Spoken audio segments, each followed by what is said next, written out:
Welcome friends, আজকে আবার আমি চলে এসেছি ইতিহাসের একটা নতুন টপিক নিয়ে, নতুনভাবে এবং নতুন রকমভাবে জানবো ইতিহাসকে। সব ভাষা এখানে ব্যবহার করা হয়েছে, কোনো ঐতিহাসিক কাল পাত্র ঘটনাকে ছোট করার জন্য বা ব্যবহার করা হয়নি, জাস্ট এটাকে মনে রাখার জন্য একটা কৌশল হিসাবে ধরে নিতে হবে শিক্ষার্থীদেরকে। এবার আজকে আমরা পড়বো কুতুবুদ্দিনের পরবর্তীকাল সম্পর্কে। এখানে কুতুবুদ্দিনের পুত্র আরাম শাহকে লাহোরের সিংহাসনে বসান, কিন্তু তিনি ছিলেন একজন অযোগ্য। কুতুবুদ্দিনের জামাই ইলতুৎমিশকে আমন্ত্রণ জানায় দিল্লি আক্রমণের জন্য এবং দিল্লি সিংহাসনে বসার জন্য। তো কে ইলতুৎমিশ দেখা যাক।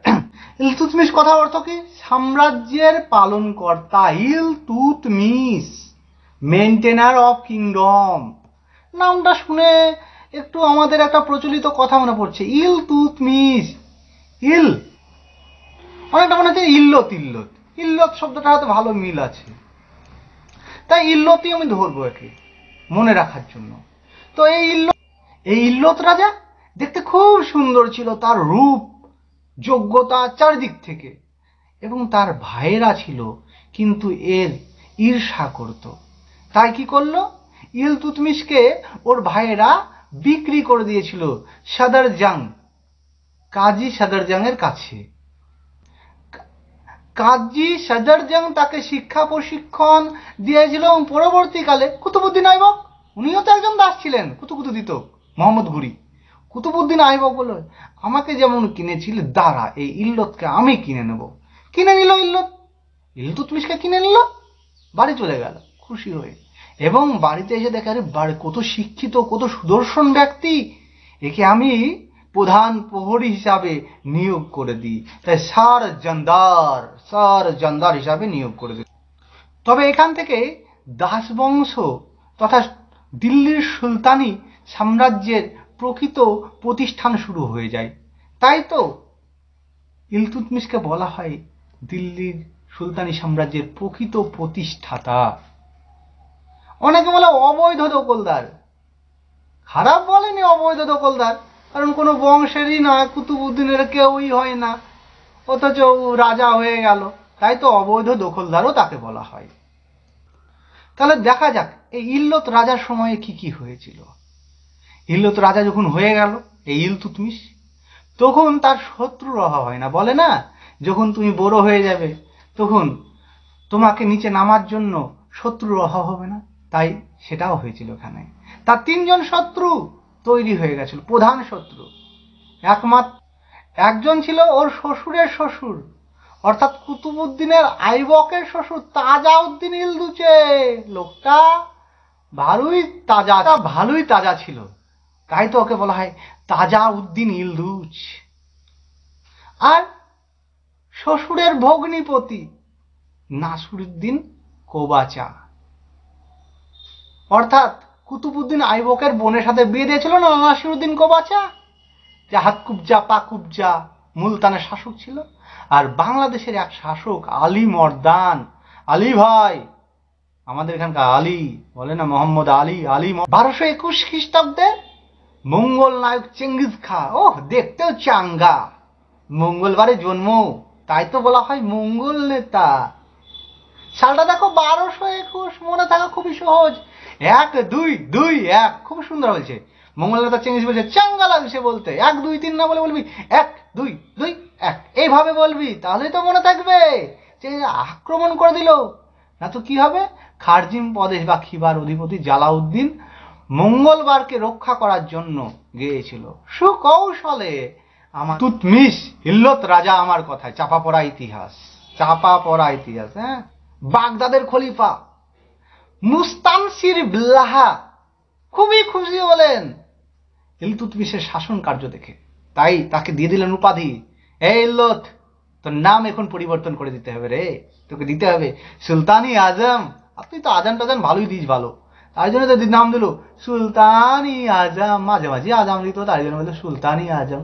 তাহলে ইল্লত, নামে ইল্লত, কামে ইল্লত, শুনতেও ইল্লত, কিন্তু আজান টাজান দেয় তো খুব ভালো লাগে শুনতে, সুলতানি আজম, খুব সহজেই মনে থেকে যায় আজম।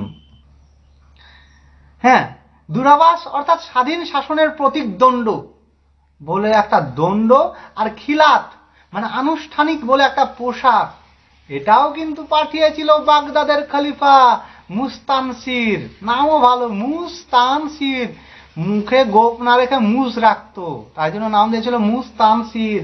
বললো তোকে আমি দুটো জিনিস পাঠাচ্ছি, তোর কাজে আমি খুশি হয়ে গেছি রে ইলতুৎমিশ। ইলতুৎমিশ নিয়ে নিল একটা প্রতীকদণ্ড, যেটা বলে দূর্বাস। দূর্বাস অনেকটা বাঁশের তৈরি ছিল, তো তাই জন্য নাম দিয়েছিল দূর্বাস। আর খিলাত, কথার খিলাপ করতো না, তাই এই পোশাকটা পরে বেড়াবি, পিঠে নাম লেখা থাকতো খিলাত। সেই রকম এখনকার যেরকম পোশাকে লেখা থাকে না বিভিন্ন রকম নাম। ইল্লত অর্থাৎ ইলতুৎমিশ, ওর রাজ্যে একটা মেয়ে ছিল রূপা বলে নাম। ওকে মাঝে মাঝে কি করতো, মাথায় ঘন্টা মারে দিত, টঙ্কা দিয়ে দিত, তাই রূপার টঙ্কা আর তামার জুতো পরে বেড়াতো। রূপার টঙ্কা, তামার জিতল, এই দুই রকম মুদ্রা প্রথম চালু করেছিল সুলতানি সাম্রাজ্যে। ইলতুৎমিশ তার শ্বশুরের নির্মাণ শুরু করা কাজ সমাপ্ত করলেন কুতুব মিনারের, যেটা কাকির নামে উৎসর্গ করা হয়েছিল। আর কি করেছিল ইল্লত? আরে 40 জন কৃতদাস, ও তো নিজেই কৃতদাস ছিল, তা হবে ইলবাড়ি। হ্যাঁ, এই তুর্কি, এরা তুর্কি, হ্যাঁ পুরো সুন্নি মুসলিম। এরা কি করলো, একটা গোষ্ঠী তৈরি করলো, বন্দে গানি চাহেল গানি। চাহেল মানে 40। এই 40 জনকে নিয়ে তৈরি করে দিল 40 চক্র, 40টা অভিজাতদেরকে নিয়ে।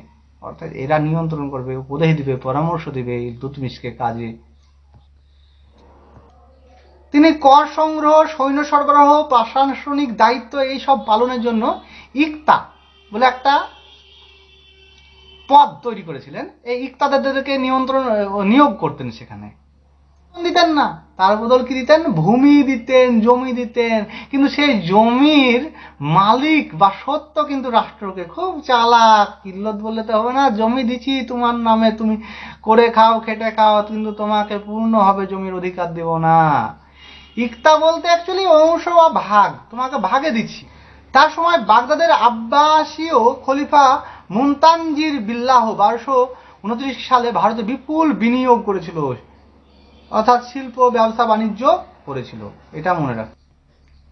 ইলতুৎমিশকে সুলতানি আজম উপাধি দিয়েছিল বাগদাদের খলিফা। ইলতুৎমিশের জীবনের শেষ অভিযান ছিল সিন্ধু সাগরের দোয়াব অঞ্চলের পার্বত্য রাজ্য বানিয়ান। অর্থাৎ ও বানান করতে পারতো না, ইলতুৎমিশ বানান করতে গিয়ে খুব অসুবিধা হতো, তাই শেষ বললো যে আমি জীবনের শেষে বানানটাই করে চলে যাবো, মারা যাবো, তখন আর অসুবিধা হবে না।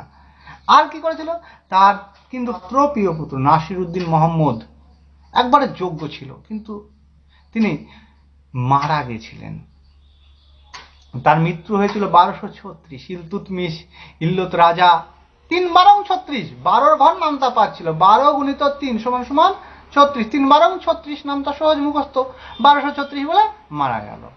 এবং তার সমাধি দেওয়া হয়েছিল মেহেরৌলি, দিল্লিতে। যোগ্য রাজা তো ছিল না, কারণ তার একমাত্র প্রিয় পাত্র নাসিরউদ্দিন তো মারা গেছিল। তাই তার বিচক্ষণ মেয়ে রাজিয়া দিল্লির মসনদে বসলেন। আর রাজিয়ার বিয়ে হয়েছিল ইখতার উদ্দিন মালিক আলতুনিয়া। আলে বসে থাকতো সবসময়, তার নাম আলতুনিয়া, আলে থাকতো তো। সিরহিন্দের শাসক ছিল, সিরহিন্দ, সিরিতেও বসে থাকতো, আলেও বসে থাকতো, আলতুনিয়া। রাজিয়াকে তুর্কি আমিররা চক্রান্ত করে কৈথালের নিকট পিপল গাছের নিচে হত্যা করলো।